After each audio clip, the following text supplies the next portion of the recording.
So what connects a pub, a nursery rhyme, John Keats the poet, and a bunch of smugglers? In the 1700s, there was an area to the west of St Leonard's known as Bo Peep. Wolverhythe and Filsham also formed part of this, and it's difficult to know how they were all separated out. What we do know is that by 1746 there was a pub in that area known as the Bo Peep. Before that, it had 4 name changes and has been rebuilt at least twice. West St Leonard's is a version that was built after the last one was demolished in 1846 to be replaced by West St Leonard's Station, which has also been demolished now. Stell's Guide, first published in 1794, described the interesting walks in the surrounding district and notes the Bo Peep, a public house by the roadside where company may have an excellent dish of tea and good cream al fresco, and enjoy a lovely prospect of the sea and Beachy Head from the hill behind the house. But in 1815, a new edition of Guide to All the Watering and Sea Bathing Places also mentions the Bo Peep, which it called a wretched public house by the roadside, but it does agree about the view. It appears that the inn or tavern was originally called the Old England Tavern or the New England Bank at Bo Peep. The area was very different in the late 1700s and didn't really change till the coming of those railways. It was close to the beach in a desolate area where the smugglers plied their trade. One such landing was described thus. On this occasion a lugger came in view offshore and landed a heavy cargo of tubs on the beach.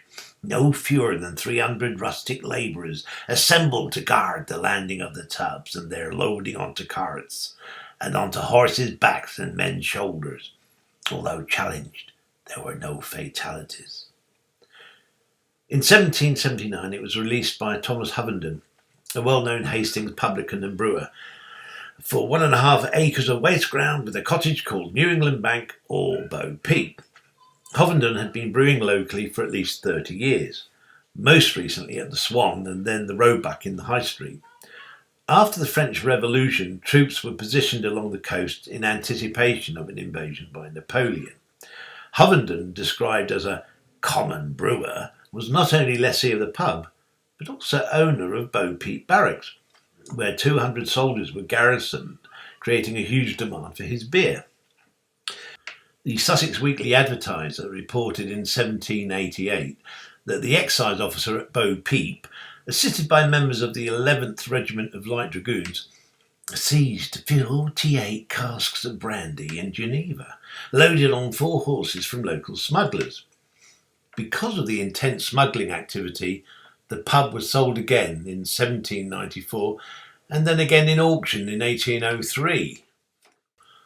The pub is mentioned again in 1815 as a wretched house by the roadside, although this didn't deter the poet John Keats. John Keats on a tour meets an alluring, smart, attractive, and it seems experienced woman of independent means, with whom he has a romantic relationship. Her name is Isabella Jones. Keats never quite forgets about her. He has later meetings with her, including, in October 1818, a chance visit to her very cultured, or at least artsy, residence in the central London district of Fitzrovia, which impresses and perhaps tantalises Keats with its music, Aeolian harp, art, booze, busts, books and birds. And though Keats, in his own words, had warmed with her before and kissed her, at this later point she tastefully turns down his apparent advances, which seems not to have bothered him too much. But when he portrayed Isabella Jones, the lady from Hastings, in his poem Endymion, a poetic romance depicting a nymph rising naked from the fish ponds, a local beauty spot. The poem is famous for its first line: "A thing of beauty is a joy forever." The River Aston, which then ran along the course of Grosvenor Gardens, also inspired him. So far her voice flowed on, like timorous brook that lingered along a pebbled coast, doth fear to meet the sea. References to the nursery rhyme Little Bo Peep have various meanings over the time, but some say it originates in this area and with this pub. Little Bo Peep has lost her sheep and can't tell where to find them. Leave them alone and they'll come home, bringing their tails behind them. Bo Peep are the customs men that can't find the sheep, or smugglers, and the tales refer to illicit goods that the smugglers would hide until the coast was clear. Bulverhythe, Bo Peep and Hastings generally are areas rich in history and legend. Let's hope we can retain some of it for the future.